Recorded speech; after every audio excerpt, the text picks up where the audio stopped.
ভাই কি ব্যাপার, কি খাচ্ছ আজকে দুপুরে? তো আজকে আমি যেহেতু ডাইটে আছি, রাইস নিচ্ছি 100 গ্রামেরও কম নিচ্ছি আজকে। পেটই কমতেছে না আমার, তার জন্য এখানে আছে পটল সেদ্ধ, গাজর সেদ্ধ, কি কল্লা কল্লা সেদ্ধ, এখানে আছে কোয়াশ আর পেঁপে, ঢ্যাঁড়স, আর এটা হচ্ছে শাক, তেল ছাড়া শাক ভাজা সব। এগুলো আমার ডাইটের আজকে খাওয়ার। দেখি পেট কমছে কি না, চেষ্টা করছি পেট কমানোর, ওজন কমানোর জন্য। তো খেয়ে দেখি আগে। ওইখানে একটু আলু দেওয়া আছে কল্লার মধ্যে, অল্প, একদমই অল্প পরিমাণে আলু দিছি। আলু তো খাওয়া যাবে না, আলুটাও বাদ, আমি আলু খাই না, তাও দিলাম আজকে একটু কল্লা যেহেতু। খেয়ে দেখি কেমন আছে।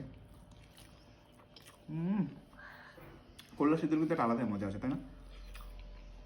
ঠিক আছে, চলো এরকম সেদ্ধ সেদ্ধ খাও, সুস্থ থাকো, ভালো থাকো, বডি বানাও। ঠিক আছে তাহলে। চলো।